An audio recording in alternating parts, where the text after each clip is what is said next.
ഇന്നലെ ഫോണൊക്കെ switch off ചെയ്ത് വെച്ചിരിക്കുകയായിരുന്നു. ഒരു ചെറിയ അബദ്ധം കൂടെ ചെയ്തിട്ടുണ്ട്. ഇതോടുകൂടി ഒഫീഷ്യലി ഞാൻ പേരിടുന്ന പരിപാടി ഇവിടെ നിർത്തുവാണ്. So this is a compromise talk. ഞാൻ ജനറലി എല്ലായിടത്തും കൂടെ പറയാണ്, ഞാൻ എൻ്റെ ഫാമിലിനെ എങ്ങനെ കാണുന്നു അതുപോലെ തന്നെയാണ് ഞാൻ എൻ്റെ ഓഡിയൻസിനെയും അങ്ങനെ ഫാമിലി ആയിട്ട് തന്നെയാണ് കാണുന്നത്. ഏകദേശം ഒരു 10-25,000 സബ്സ്ക്രൈബേഴ്സിന്റെ എണ്ണം അങ്ങ് കുറഞ്ഞു. സ്വാഭാവികമായിട്ടും നമുക്ക് നെഞ്ചിടിപ്പ് കൂടും, സാധാരണ സംഭവിക്കുന്നതാണ്. വിജയ് മാധവ് ഇപ്പൊ ഇന്നിട്ട വീഡിയോ ആണ്. ഈ വീഡിയോയിൽ പറയുന്നത് വെച്ചാൽ ഇനി ഞാൻ കുഞ്ഞുങ്ങൾക്ക് പേരിടുന്നില്ല എന്നുള്ള കാര്യമാണ്.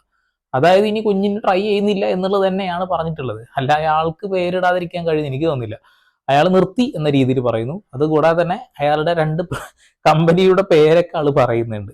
ഇതിൽ നിന്ന് മനസ്സിലാക്കാൻ കഴിഞ്ഞൊരു കാര്യം എന്ന് വെച്ചിട്ടുണ്ടെങ്കിൽ ജനങ്ങളുടെ ആ ഒരു വികാരത്തെ ഇവർ മനസ്സിലാക്കി എന്നുള്ളതാണ്. ഈ വീഡിയോ ഭയങ്കര മാന്യമായ രീതിയിൽ ഒരു 60 വയസ്സ് കഴിഞ്ഞ ഒരാളുടെ പക്വതയിൽ നിന്ന് ഒറ്റയടിക്ക് യഥാർത്ഥ ഏജിന്റെ പക്വതയിലേക്ക് ഇയാൾ എത്തി എന്നുള്ളതാണ്. ഭാര്യയ്ക്ക്